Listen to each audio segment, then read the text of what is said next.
A nombre, o ya buenas tardes, perdón. A nombre del doctor Raúl Contreras Bustamante, director de la Facultad de Derecho, les damos la más cordial bienvenida a este ciclo de conferencias que ha organizado la División de Universidad Abierta para ustedes. El día de hoy, el maestro Jesús Eduardo Nava Carmona nos va a hablar respecto de los juicios orales en materia procesal.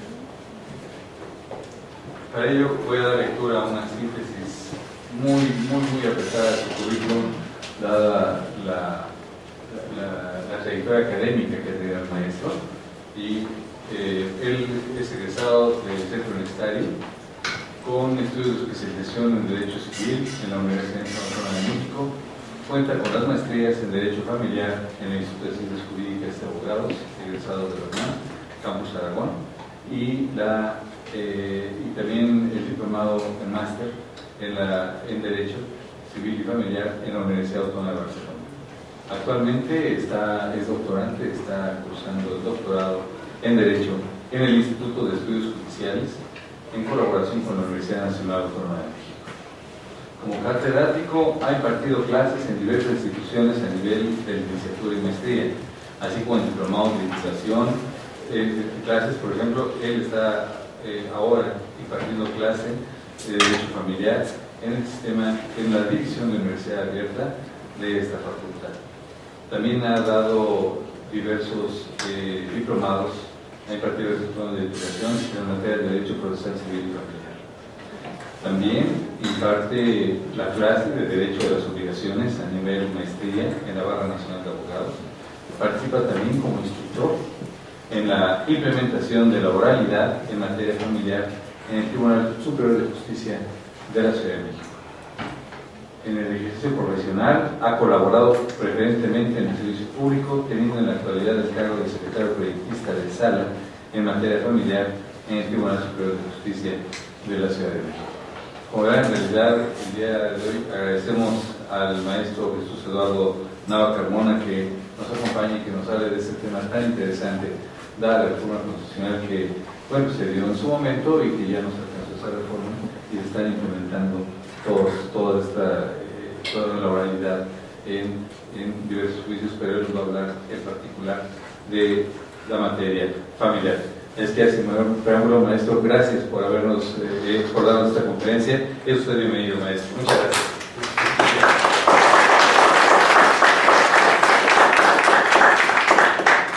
Muy buenas tardes.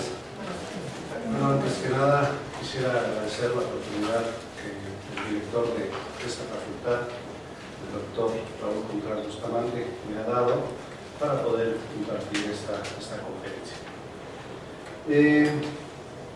Realmente lo que comentaba aquí el maestro es algo interesante. Dadas las reformas constitucionales que él mencionaba, pues nosotros hemos tenido que hacer varios cambios por lo que se refiere a la implementación de justicia en todos los ámbitos.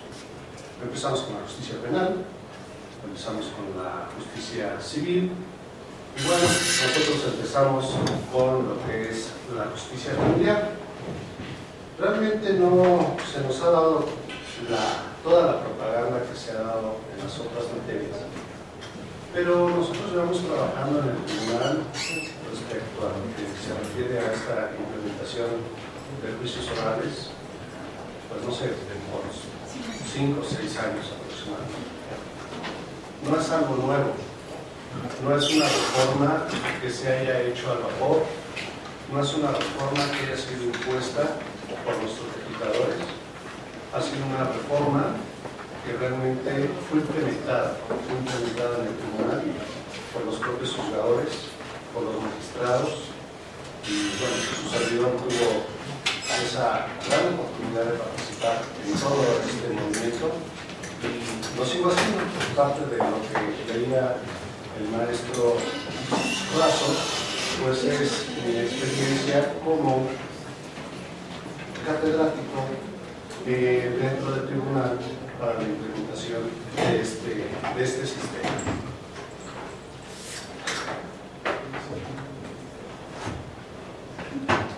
En nuestro Código de Procedimientos Civiles, si nosotros leemos por ahí del artículo 1018-1019, vamos a ver cuáles son los juicios en los cuales tienen competencia los juzgados orales en materia familiar. Es el artículo 1019. Realmente estamos nosotros conociendo de todos los juicios del que conocen la materia familiar. Me refiero a los juzgados orales, o todavía no. Todavía no. Se han hecho diversos acuerdos dictados por el Consejo de la Judicatura del Tribunal, en los cuales se ha dado competencia a los juzgados respecto a los juicios que estamos conociendo. Muchas gracias. Ha habido 3 o 4 reformas y se ha ido modificando. Si ustedes recuerdan, la oralidad en materia familiar inició con 6 juzgados. Al principio se nos había dicho que íbamos a empezar con unos 15, unos 20 juzgados. Después, por razones presupuestales, por espacio, que ahora estamos todavía un poco peor, en eso del sismo del 19 de septiembre, pues ya los juzgados estaban reservando, ahorita no están laborando. Entonces quedamos en el número de 6. Realmente es un número bastante restringido, pues para conocer el gran cúmulo de trabajo que conoce la materia familiar. ¿Cuántos de ustedes conocen el edificio de Plaza Juárez, el que está frente al hemiciclo Juárez? ¿Han entrado a ellos? Sí. ¿Cuántas personas calculan que entran diariamente a ese edificio? Miles. Sí. Más de uno.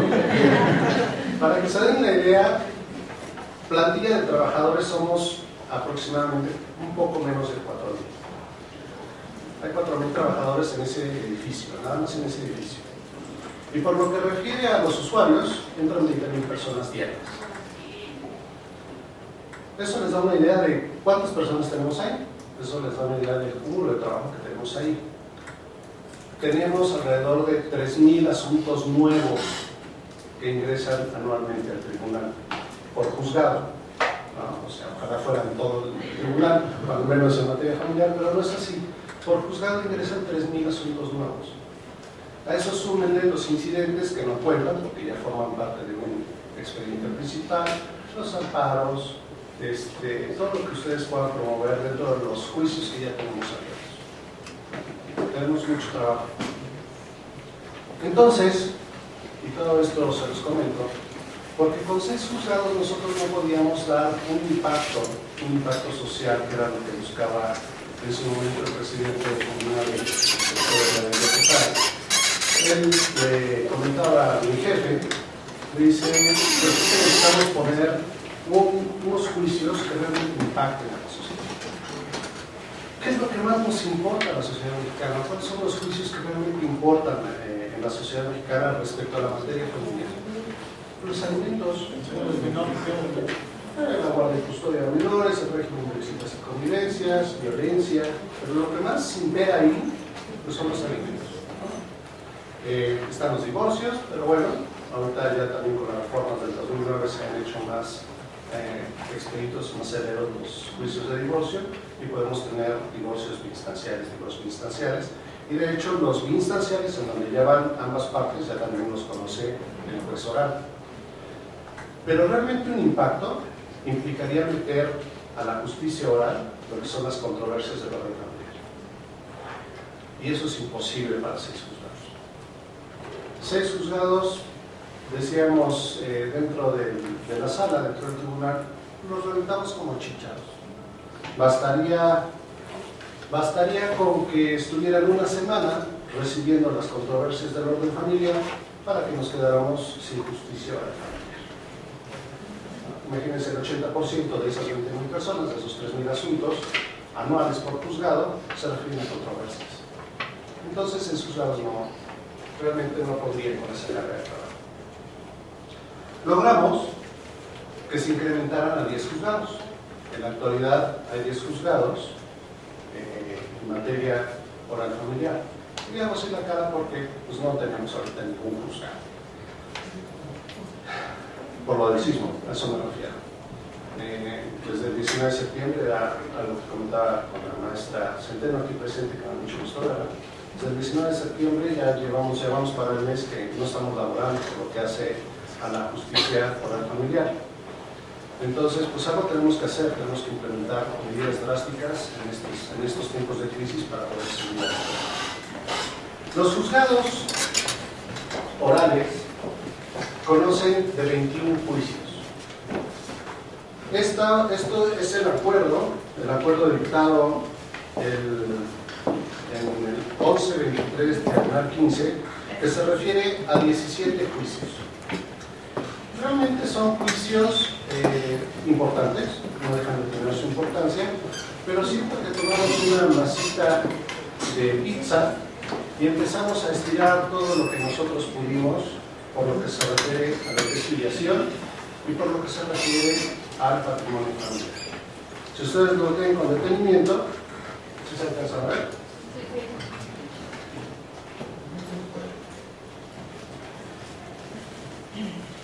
Se trata de suspensión de patria potestad, la pérdida de la patria potestad, la limitación de la patria potestad, terminación de la patria potestad, reconocimiento de la patria potestad, ambos padres mueren, el otorgamiento de la patria potestad, recuperación de la patria potestad, preferencia en el ejercicio de la patria potestad, excusa de la patria potestad. Luego cambia en el 10 y dice nulidad de actas. Luego otra vez cambia y tomamos la masita de patrimonio de familia y dice constitución de patrimonio familiar voluntario y forzoso, extinción del patrimonio familiar, disminución o aumento del patrimonio de familia, modificación del régimen patrimonial, liquidación de sociedad conyugal no contencioso, interdicción, nulidad de declaración de estado de interdicción y o cesación de interdicción.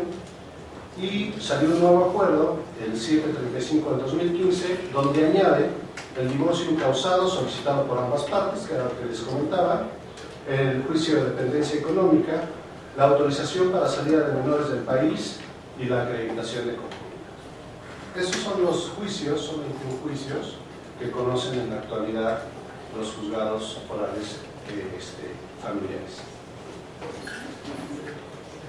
Realmente los de mayor impacto son los que se refieren a la patria potestad, al reconocimiento de filiación, a la suspensión, al desconocimiento, a la contradicción.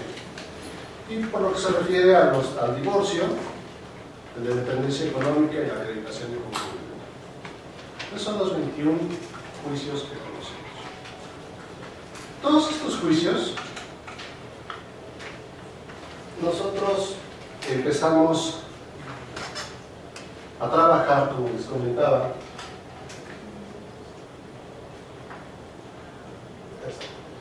nosotros empezamos a trabajar en el tribunal ya desde hace 5 o 6 años y empezamos a trabajar sin una ley. Realmente la reforma salió mucho después y empezamos a trabajar sobre estos principios.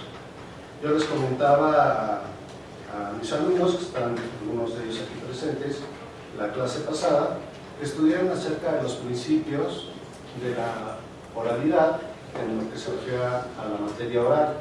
Estos principios los encontramos en el artículo 1020 de nuestro Código de Procedimientos Civiles. De hecho, nos dimos el lujo de definir estos principios para que no hubiera mayor problema y que pudiera tanto el tribunal como los litigantes hacer uso de estos principios sin tener que buscar una definición o una interpretación respecto a estos. Quiero decirles que estos 10 principios son básicos. Por año y medio, casi 2 años, todo lo que fue el tribunal, lo que es Plaza Juárez, lo estuvimos capacitando respecto a estos principios. Y créanme que no hay peor alumno que los compañeros de trabajo. Sí, ustedes son un pan de Dios junto a mis compañeros de trabajo. ¿Por qué? Porque conocemos las entrañas de nuestro tribunal. Sabemos cómo trabajamos, sabemos nuestros puntos fuertes y sabemos nuestras debilidades. Y muchos de ellos se acercaban con un servidor y me decían, es que ¿para qué cambiar? Nosotros estamos muy cómodos como estamos, finalmente estamos sacando el trabajo y no veo ninguna necesidad respecto a cambiar a la oralidad, realmente estamos siguiendo una moda, no estamos nosotros copiando el sistema anglosajón y entonces pues para ellos no valía la pena el cambio de lo que es la justicia escrita a la oralidad. Sin embargo, yo hacía un ejercicio bastante interesante con estos principios.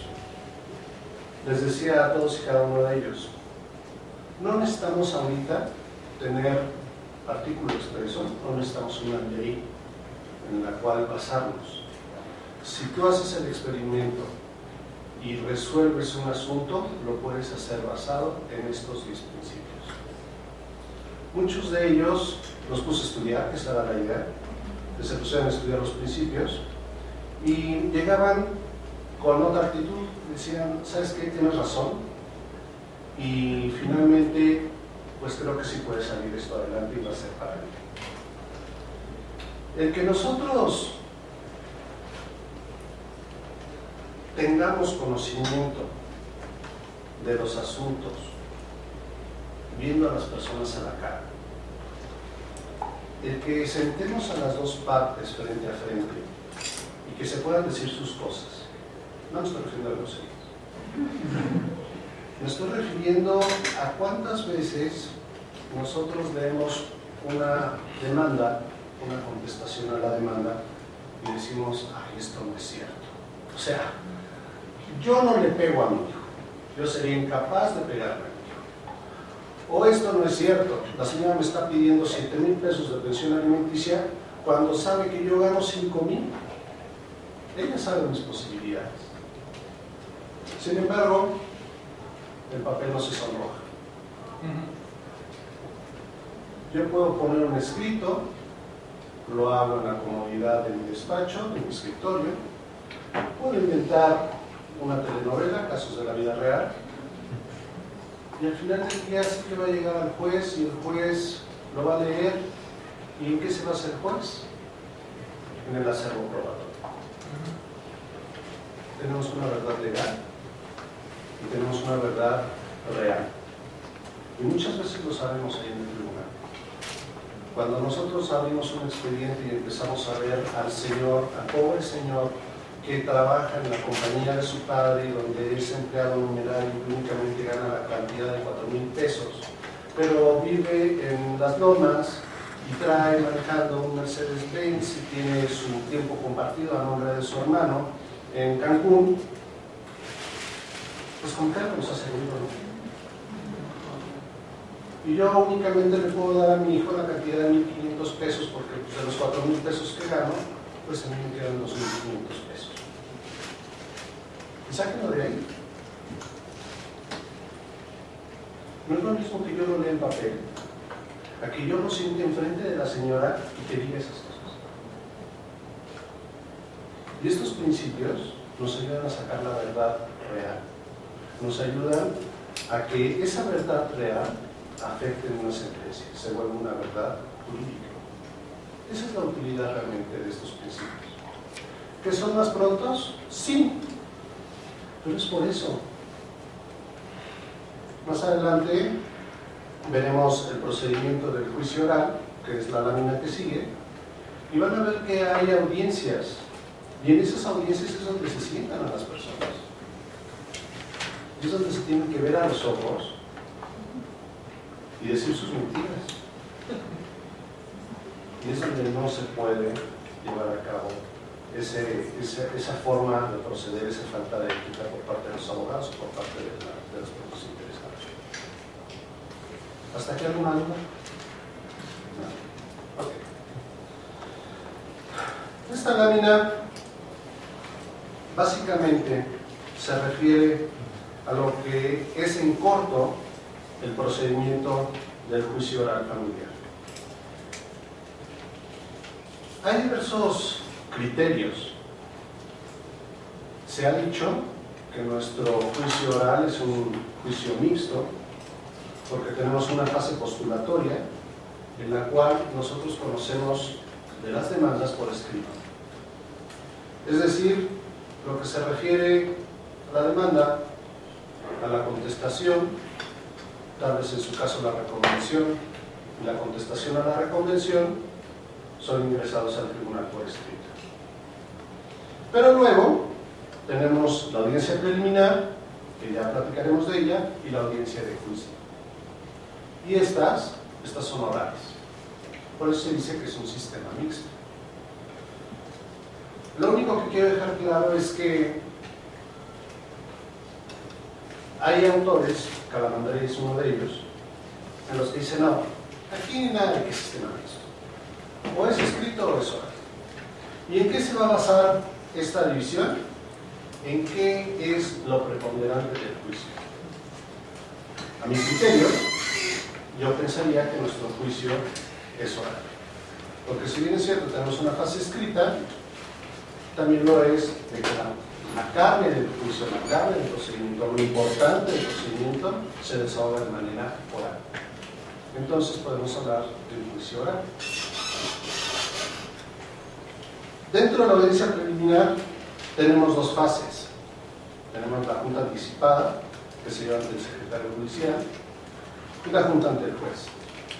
Y dentro de la audiencia de juicio tenemos el desahogo de pruebas y el pronunciamiento de la sentencia. Este cuadro resume en esas tres fases lo que es el proceso oral familiar. La audiencia preliminar. Les comentaba que tenemos la junta anticipada. ¿Ante quién se celebra esta?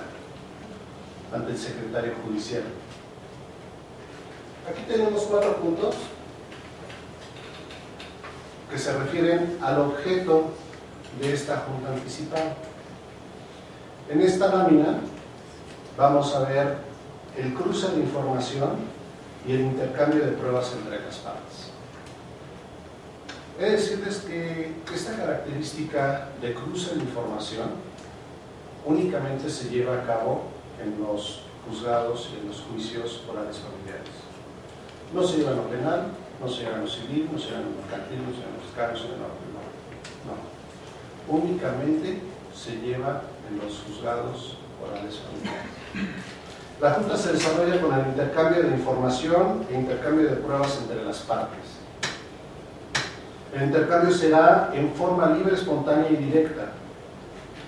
La finalidad del intercambio de pruebas es identificar y explorar mayores elementos probatorios para apoyar las acciones o desvirtuar las pretensiones del contrario. Les comentaba, cuando yo hablaba con mis compañeros, me decían, ¿y a poco van a decirse qué pruebas tienen? Sí. Y me estás diciendo que nada más en el escrito inicial y en el de contestaciones cuando se pueden ofrecer pruebas. Sí. O sea que no va a haber sorpresas. No. Y si mienten, bueno, aquí entra el principio también la ética de los abogados.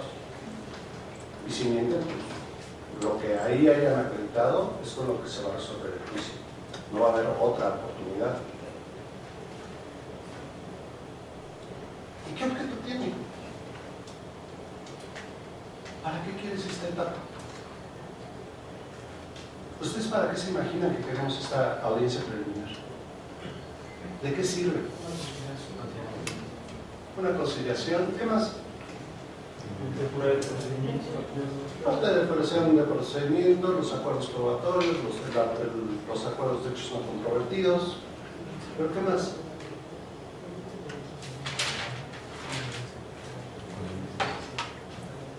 Economía procesal. Bien. ¿Perdón? Poner fin al procedimiento. Poner fin al procedimiento. Antes de. ¿No saben ustedes la cantidad de asuntos que tenemos en los cuales sabemos de un asunto en el cual la señora viene a pelear su pensión alimenticia y el señor viene a pelear su régimen de visitas y convivencias? ¿realmente necesitamos entrar a toda una litis para dilucidar el derecho que tiene la señora por parte de su menor hijo a recibir alimentos por parte del señor? ¿O tenemos nosotros que entrar a todo un litigio de un año para saber o llegar al conocimiento del derecho que tiene el señor y el niño a un régimen de visitas y convivencias? Eso es lo que nos evitamos. Y no es por falta de trabajo, no es porque querramos dejar de trabajar. Es porque parte de esta practicidad, parte de esta expeditez, se debe a este cruce de información. Yo voy a saber con qué me va a atacar mi contrario, y mi contrario va a saber con qué lo va a atacar. Ajá, dices que soy violento con el niño.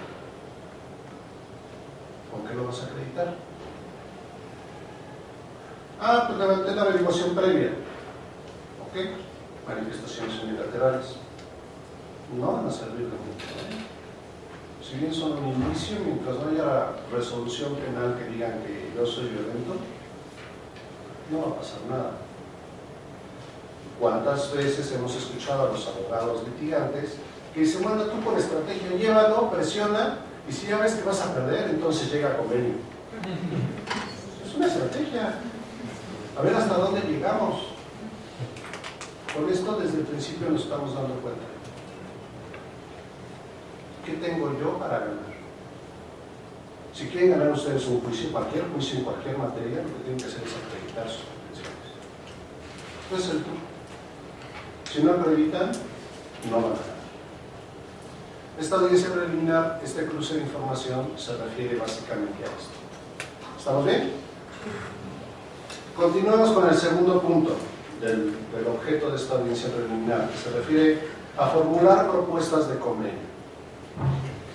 En caso de rebeldía, el demandado tendrá derecho a comparecer a la Junta anticipada a efecto de formular propuestas de convenio, a intervenir en la audiencia preliminar, en la conciliación, en la resolución de medidas provisionales y participar en la audiencia del juicio. El secretario judicial podrá proponer alternativas de solución. Las declaraciones o propuestas o aceptaciones de las partes no podrán ser utilizados por la parte contraria. Esta parte de la audiencia preliminar es muy importante, porque como les comentaba en la lámina anterior, yo ya sé con qué me vas a pegar y tú vas a saber también con qué te voy a pegar. No tengo con qué, vamos a llegar a convenio, ¿no? Básicamente eso se refiere. Hay artículo expreso por ahí del 940, 941, donde dice que el tribunal podrá exhortar en todo momento, hasta antes de la citación a sentencia, para que las partes lleguen a convenio. Y esto es bastante lógico y sencillo. Nadie sabe mejor las posibilidades y las necesidades dentro de casa que las propias partes. Yo, juez, estoy hablando como secretario proyectista, conozco de asuntos donde tengo que fijar un régimen de visitas y convivencias. Y yo no sé qué es lo que pasa dentro de la casa. Yo no sé a qué hora sale el niño de la escuela. Yo no sé si tiene actividades extracurriculares. Yo no sé si va a clase de piano. Yo no sé si va a casa de la abuelita. Yo no sé si la señora sale a trabajar. Yo no sé si la señora trabaja. Yo no sé a qué hora sale. Yo no sé si lo puede llevar. Yo no sé si tiene automóvil. Yo no sé la distancia. Yo no sé el tiempo. Si ustedes se fijan, no sé muchas cosas. Pero la ley me obliga a resolver. Muchas veces tengo que llamar a las partes y decirles, a ver, ¿cuáles son sus horarios? ¿Cuáles son sus tiempos? ¿Qué podemos hacer? Porque necesariamente tengo que fijar un régimen. Y si no lo hago, pues a mí me sancionan. Y si lo hago y lo hago mal, pues no es porque yo lo haga mal, es porque no cuento con la información necesaria. Yo no sé qué es lo que pasa dentro de esa casa. Entonces estos convenios resuelven muchos problemas. Y créanme que no es por flojera de resolver asuntos. A mí me da lo mismo resolver un régimen de visitas y convivencias de machote, porque no tengo que estar a constancias de autos, pero básicamente es pues que los vea los sábados y domingos de cada 15 días en un horario fijado entre tal y tal, en vacaciones 50%, alternado, por lo que se refiere a las fiestas decembrinas, y se acabó. Yo estoy cumpliendo como autoridad. Sin embargo, yo no sé muchas de las cosas que están pasando ahí. El mejor convenio, la mejor sentencia es la que las partes dictan. Y eso, llévenselo ustedes en la cabeza para que se lo digan a sus clientes. De nada nos sirve un abogado que le guste pelear. Sirve un abogado que resuelve problemas. Es lo mejor. Pero bueno, ahí nos metemos un poco a la ética de cada uno de nosotros y a las estrategias también que podamos nosotros tener. ¿Duda respecto a este punto? ¿Sabe? Ok. Luego, ya para cerrar esta audiencia preliminar, vamos a los puntos 3 y 4, que se refiere a establecer acuerdos sobre hechos no controvertidos y fijar acuerdos probatorios, que era lo que aquí el compañero mencionaba. Dice, la finalidad de proponer acuerdos sobre hechos no controvertidos es reducir la litis a los aspectos no controvertidos. Los acuerdos probatorios habrán de celebrarse en relación a las pruebas que ofrezcan las partes. El objeto de los acuerdos probatorios es excluir aquellas pruebas que resulten ociosas o no idóneas. Ambos acuerdos habrán de ser aprobados por el juez.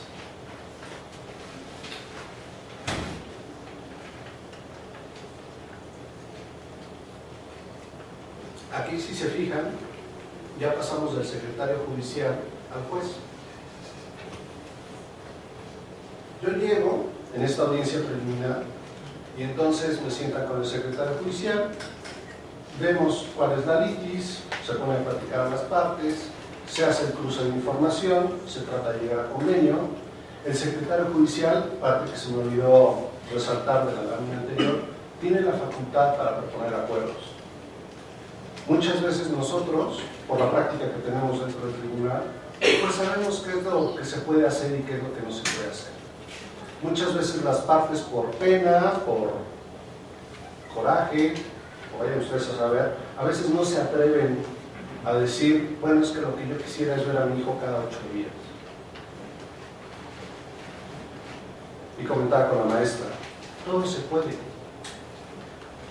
Si las partes llegan a un acuerdo que no vaya en contra de la ley, en contra del interés superior del menor, en contra de las buenas costumbres, se puede. Yo he fijado acuerdos en los cuales vienen las partes, dice, bueno, pues, ¿cuánto quieres de pensión alimenticia? Pues dame 5,000 pesos mensuales, ok, te doy 5,000 pesos mensuales. Y el régimen de visitas y convivencias, pues tú sabes que a veces trabajo, a veces no trabajo, todo depende, te lo dejo abierto.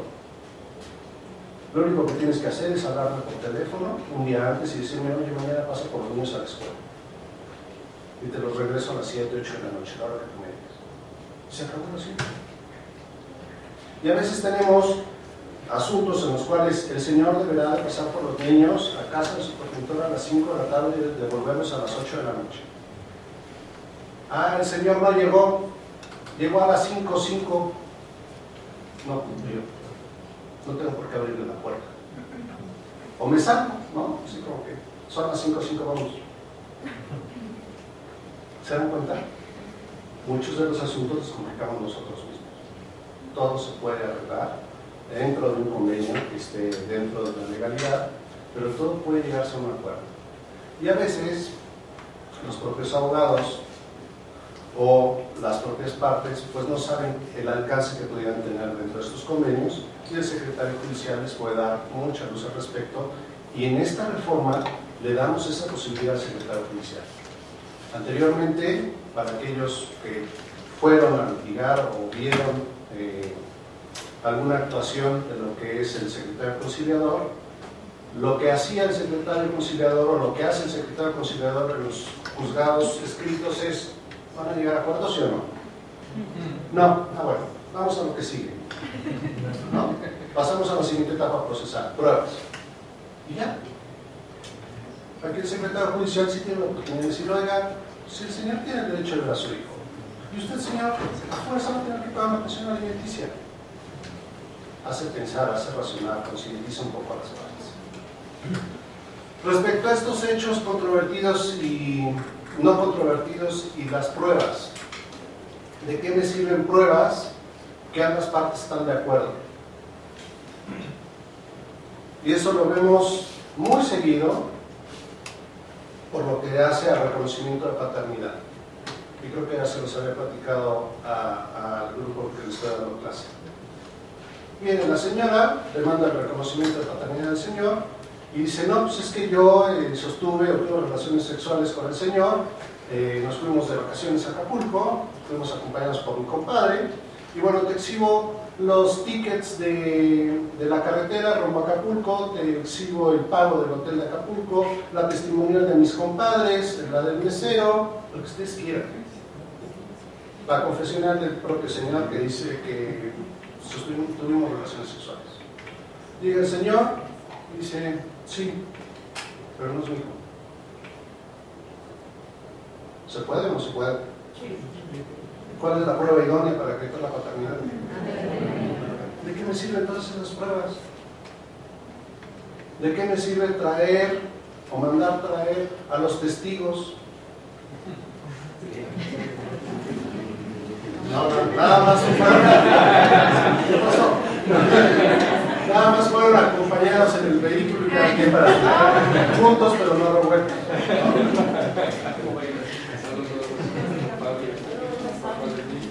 Entonces, estos acuerdos probatorios, estos hechos no controvertidos, para eso nos sirven. Básicamente para esto nos sirve. De nada me sirve traer la testimonial, a veces se hace también por estrategia, volvemos a la ética. Pues te exhibo, te ofrezco la testimonial de mi hermana que vive en Holanda.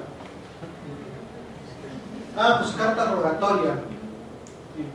Me puedo tardar 3, 6 meses en desahogar esa prueba, cuando no me va a servir de nada, si ustedes están de acuerdo. Ok, eso sería por lo que hace a la audiencia preliminar ante el secretario judicial. Ya una vez que llegan a esos acuerdos, dice el último cuadro, dice, ambos acuerdos habrán de ser aprobados por el juez. Va el secretario judicial, le rinde cuenta al juez, y entonces pasan a lo que es la audiencia preliminar, pero ante el juez.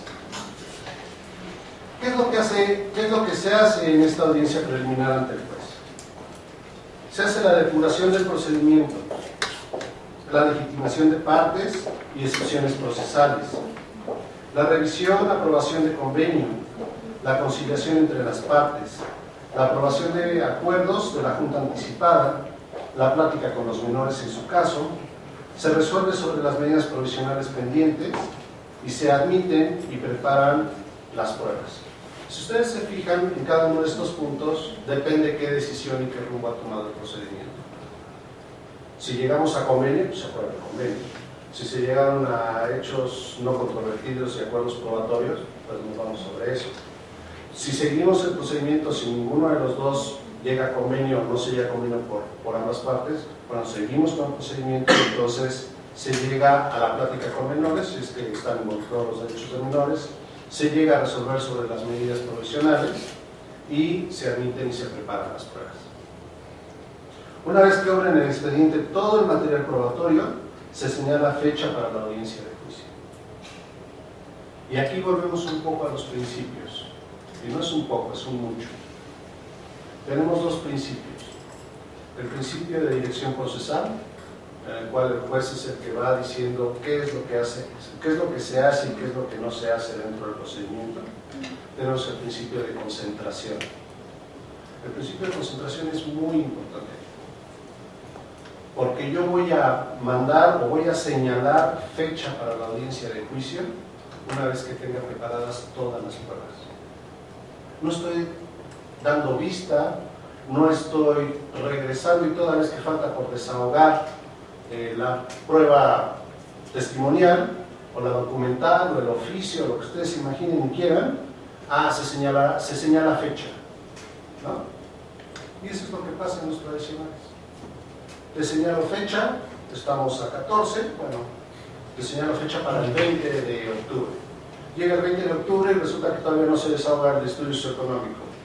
Pues toda vez que no estamos en posibilidades, falta la preparación del estudio socioeconómico, pues entonces señalo fecha para noviembre. Y ahí viendo otra vez todos. Y en noviembre, ¿qué creen? Todavía no se desahoga el estudio económico. Ah, bueno, pues señor, la fecha para antes de vacaciones, el 12 de diciembre.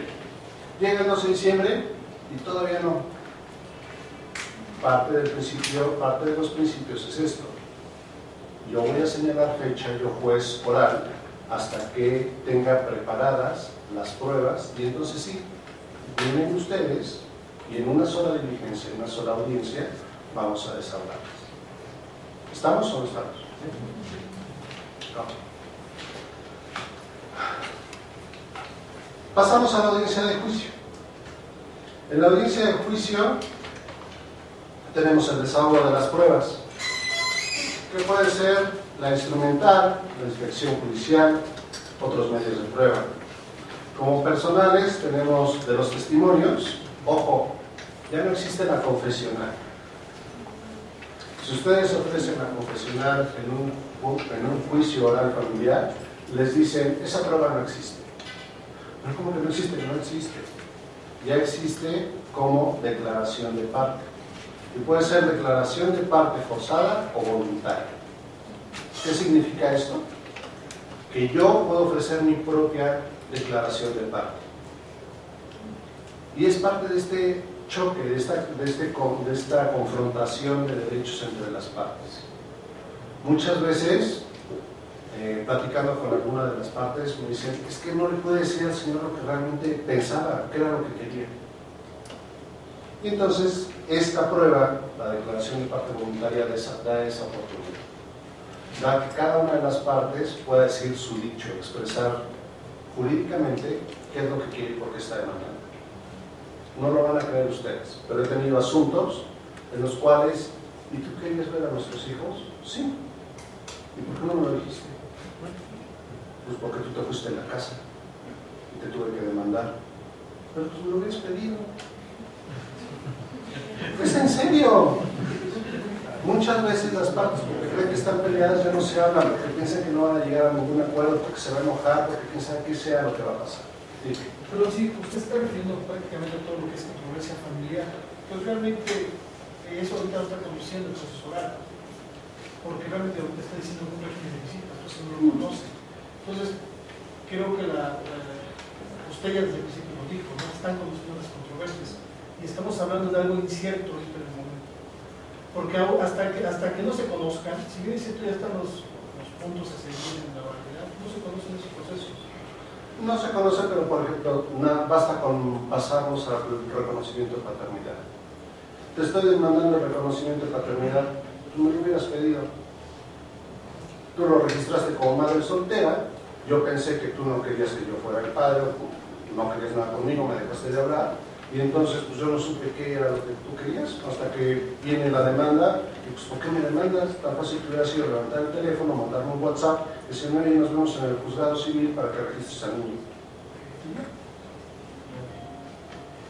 Me refiero, igual y sí, tienes razón, los ejemplos que he tomado son de controversia, pero es lo que más conozco. Y créeme que platicando con abogados litigantes y dando clase es lo que más interesa, es lo que más afecta. Y es lógico, por lo que me comentaba yo del 80%, ¿no? La importancia de las controversias familiares pues es muy elevada. Porque también hay otra, bueno, yo acabo de conocer igual de reconocimiento de paternidad y no se quiere meter a la controversia de alimentos. Dicen, sí, pero hasta que se resuelva si es el padre o no. Oye, si te viene a demandar, ¿por qué no hay reconocimiento de paternidad por parte del padre? Si él está reconociendo que es el padre, quiere cumplir en la junta anticipada, te está diciendo que quiere cumplir con su obligación, ¿por qué no conoce? No, porque eso no me compete. Entonces, hablamos de criterios muy diversos. O sea, no se quiere meter con las controversias tampoco, aunque están obligados de oficio a conocer, en este caso, entre los menores. Dijeron, no, hasta que el señor vea, reconozca, podría yo fijar alimentos. Si no, reconoce, porque ya es un arreglo ahí. Si bien es cierto, no se puede convenir muchas veces en parte de protestar. Sí lo fue porque se resolvió de tal forma que el señor saliendo de ahí fue a reconocer a su hijo. Fue a reconocerlo, pero ya no pudo resolver sobre los alimentos papeles. O sea, dicen, no puedo conocer esto. Si él estaba reconociendo ser el padre y estaba en la mejor disposición de aportar, ahora el señor ya no le da alimentos a mi cliente. Claro. Entonces me metieron en un problema y ahora van a trabajar la segunda controversia. Está muy mal por parte de los jugadores también en la oral familiar porque no quieren conocer el todo. Pero es un problema. Y ahí te va la explicación. estoy justificando, tal vez malamente. Conozco lo bueno y lo malo de mi tribunal, créeme. Ahorita estoy como catedrático y tomo mi playera de catedrático, pero también conozco el tribunal y sé cuáles son los criterios que se manejan. El criterio de salas, bueno, de hecho, la sala donde laboro es la única sala que conoce respecto a las apelaciones de los juzgados orales familiares. El criterio de mi sala, bueno, la sala de trabajo, es: tú, juez, tienes la obligación, como bien dices, de fijar una pensión alimenticia, aunque sea provisional. Si tú apelas esa sentencia, seguramente la sala te va a decir: el juez tiene la obligación de fijar una pensión alimenticia provisional, no definitiva. Tuvimos ese problema, esa discusión a partir de hace como medio año, porque había muchos jueces que decían, ocupaban ese criterio que tú dices. El artículo o el acuerdo que nosotros leímos dice que yo no conozco de alimentos, que tengan en tu caso. Vete a la controversia y has valer tu derecho conforme al juicio tradicional. Pero vemos que los alimentos son urgentes. Entonces se ha tomado ese criterio. Tienes tú la obligación de dictar medidas provisionales. La medida provisional de alimentos pues va por encima de todas las cosas. El problema de esto es que son 10 juzgados. Y vuelvo a lo mismo. ¿Qué necesito yo para poder fijar? Y tenemos jurisprudencia al respecto, que tanto para medidas provisionales como para definitiva, yo debo de atender al artículo 311 que habla de proporcionalidad entre necesidades del acreedor y posibilidades del deudor. ¿Qué tengo que hacer? Tengo que meterme al estudio. Y si te doy entrada a ti, me tengo que entrar a otro. Y entonces mis 10 juzgados no van a poder. Ese es el problema, es el problema real. No es tanto de que los jueces están conscientes, dicen, pues es que sí, pero es más fácil atenerme a lo que me dice el acuerdo y decir, ¿sabes qué? Pues yo no soy competente, a decirte, pues sí te doy entrada y luego me va a llegar otro, porque tú le vas a decir a tu compañera, oye, ¿sabes qué? Pues es que sí, en el reconocimiento de paternidad, si él dice que sí, el juez está obligado. Ajá. Bueno, puedo hacer lo mismo, y que conozca de alimentos, es más rápido. Entonces, de lo tradicional, tenemos que pasar ahora. El tradicional son los 42 juzgados. ¿Quién no son 10? Te digo, es una justificación.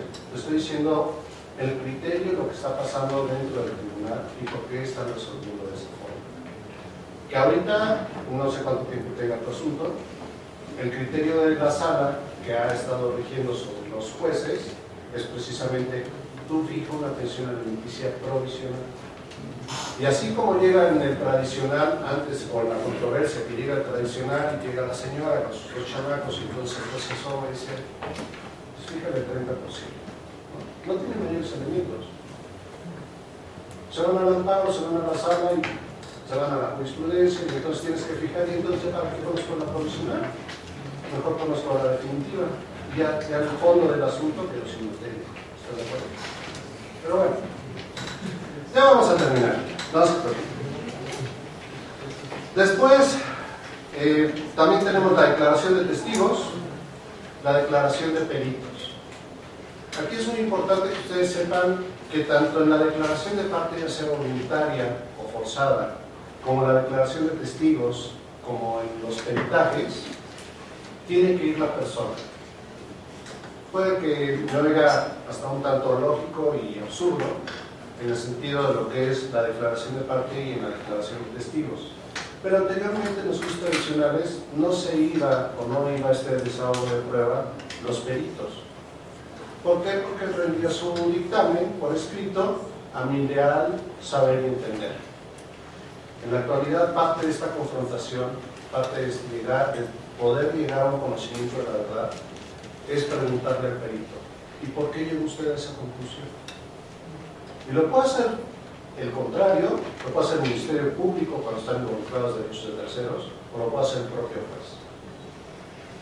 Y hay asuntos en los cuales no se pregunta nada por parte del oferente de la prueba, Y cuando llega el juez es cuando le empieza a hacer preguntas interesantes. La semana pasada tuve la oportunidad de ver un juicio de dependencia económica donde viene la señora, presenta a sus 2 hijas como testigos para que digan que uno de los hermanos de esta señora, bueno, la señora era su hijo, que ya había fallecido, pues era su dependiente económica. El señor parece que ganaba bien y entonces pues ofrece a sus 2 hijas como testigos. Y a ver, dígame usted, ¿es cierto que su hermano Rogelio le daba dinero a su mamá? Sí. ¿Y cuánto le daba dinero a su mamá? No sé. Le ayudaba en lo que es la renta, le ayudaba en lo que es el pago de sus medicamentos, pero cantidad exacta no sé. ¿Usted vive con su mamá? Sí. ¿Se dio cuenta de todas estas situaciones? Sí. ¿El Ministerio Público? ¿Y dónde vive? No, pues con mi mamá. Sí, pero el domicilio. Ah, pues es esto. ¿Y usted trabaja? Sí. Ok. ¿Y usted le ayuda a su mamá? No, no puede. Ok. ¿Por qué no puede usted? Ah, pues porque tengo que pagar, estoy enferma, no sé qué cosa, y tengo que pagar un medicamento de 8,000 pesos, más aparte de mis gastos, etcétera, y pues no me alcanza para ir a la mano. Así se desahogan las testimoniales. Tanto el ministerio como el oferente de la prueba hace esas preguntas. Llega el juez. Dice, a ver, les quiero hacer unas preguntas, a cada quien por separado. Usted dice que trabaja. Sí. ¿Cuánto percibe de trabajo por su trabajo? Ah, pues percibo 10,000 pesos. Y dice que tiene que pagar mensualmente un medicamento de 8,000. Más aparte sus terapias. ¿Cuánto gasta en terapias? No, pues depende, a veces gasto 3,000, 4,000 pesos. ¿Y en qué más gasta? Ah, pues en mis alimentos, en esto. En total son como 14,000 pesos y 16,000 pesos. Ajá, sí. ¿Y gana 10,000? Sí. ¿Y los otros 6,000? Ah, pues es que a veces me ayuda mi mamá. ¿Era dependiente o no era dependiente económica del hijo muerto? No. ¿Le ayuda a su hija?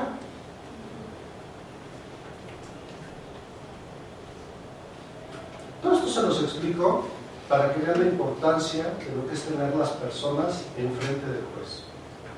Para que vean que la verdad real y la verdad jurídica en estos juicios orales puede llegar a encontrarse. Dentro del dictado de las sentencias, tanto de sala como de juzgado, a veces decimos, bueno, pues es que estamos dictando una sentencia legal, pero no justa. ¿Por qué? Porque de mis elementos de prueba, pues no me dan oportunidad a otra cosa. Y en este tipo de juicios tenemos la oportunidad de hacer justicia real. Esa es la importancia. Dentro de la audiencia de juicio se dicta una sentencia de manera oral, que es breve, y bueno, ya a los 3 días ustedes pueden recoger en papel copia de su sentencia sin mayor problema, como todos lo conocemos, y ahí concluiría lo que es la audiencia de juicio. ¿Todo bien? Muy bien. Me quedo maestro Razo. Sí, maestro. Pues la ponencia básicamente ya fue abarcada por lo que se refiere a los juicios orales familiares. Ya entrar en otros detalles, creo que ahorita podemos aprovechar para algunas preguntas a su mejor opinión. Y bueno, muchas gracias, maestro. Agradezco mucho esta.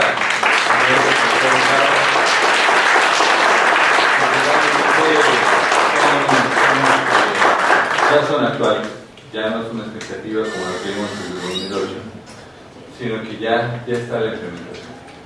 Y sobre todo temas tan importantes, y ya vemos en el currículum del maestro cómo es instructor para este tipo de procedimientos nuevos que en realidad hasta todo el Tribunal Superior de Justicia es un poco difícil que se pueda todavía comprender. ¿Por qué? Porque es un cambio total del sistema. Eso si nos permite, podemos hacer un par de preguntas, maestro. ¿Desean formular alguna pregunta? Por favor. Bueno, yo de hecho ya había notado 2, pero creo que ya las contestaron respondiendo. Los felicito, creo que es bastante bien el sistema. Sobre todo que se puede el tribunal.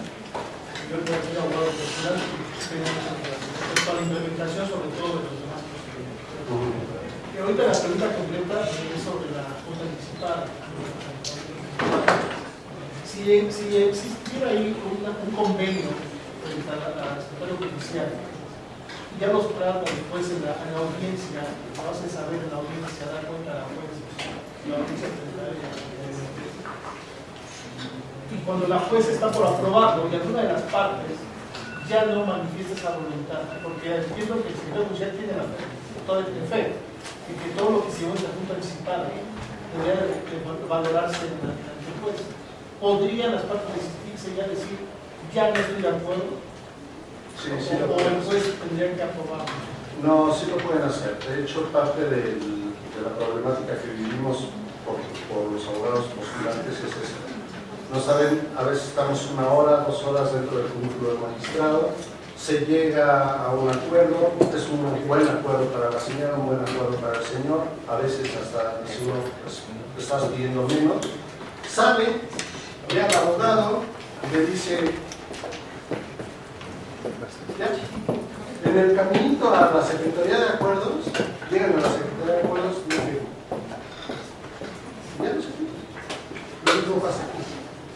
Y en el material que traje, hay un cuadro que dice que todo lo hablado y todos los convenios y todas las propuestas hechas ante el secretario judicial no se pueden tomar en contra de la otra parte.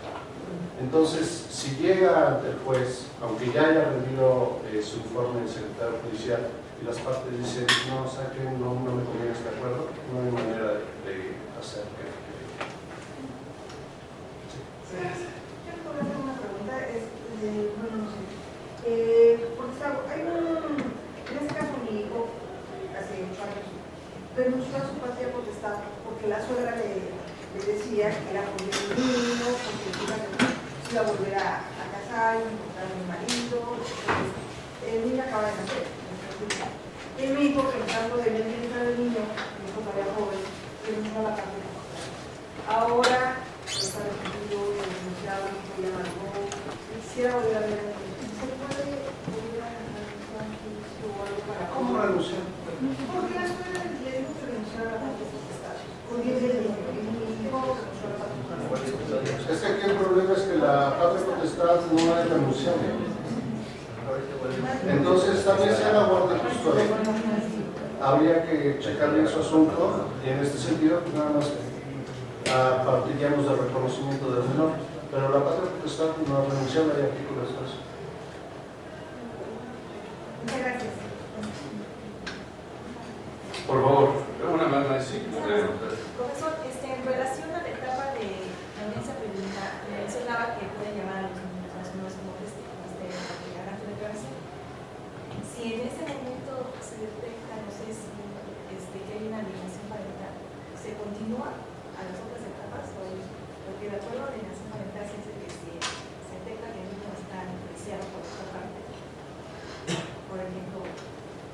Esta es la reforma que usted se refería en en el mes de septiembre hubo reforma en lo que se refiere a la materia familiar por lo que es alienación parental. Ya la alienación parental no existe. Otra vez, estamos con que existe, no existe, que existe, no existe. Ahorita estamos en que no existe. Lo podemos manejar como manipulación, ¿no? Manipulación por parte de los progenitores. La plática con el menor, el efecto que se tiene no es tanto como testigo. Mandamos llamar a los menores cuando están sus derechos involucrados. Es decir, cuando estamos decidiendo sobre guardia y custodia, con quién te quieres ir a vivir, cómo te tratan tus papás, o cuando estamos conociendo sobre el régimen de visitas y convivencias. Básicamente estamos buscando el bienestar del menor. Cuando nos damos cuenta dentro del tribunal que hay una alienación parental, aunque ya no existe una manipulación del menor, pues lo que normalmente hacemos es mandar a hacer de oficio estudios psicológicos para saber cuál es la verdad, volvemos a la verdad real del asunto y buscando siempre el bienestar del menor. No, o sea, yo dicto y ordeno la práctica de la pericial en psicología para tener elementos y poder ejecutar la sentencia que el derecho corresponde. Muchas gracias, maestro. Pues en realidad, vaya que este tema de los cuidados orales en materia familiar.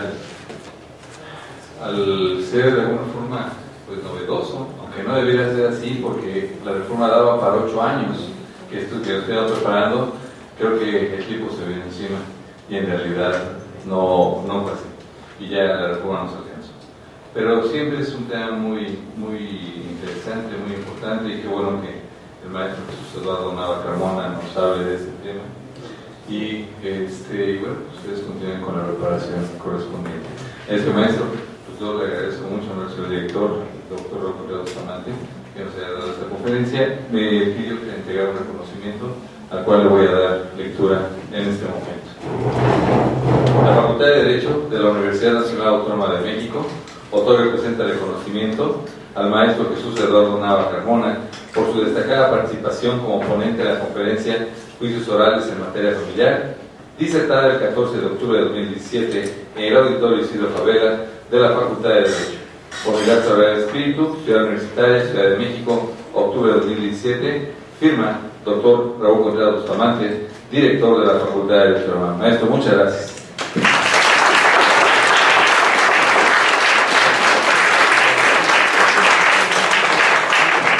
Agradecemos a todos ustedes su asistencia por el día de hoy. Estamos por concluir las conferencias. Los invitamos a que nos acompañen el próximo sábado. Muchas gracias.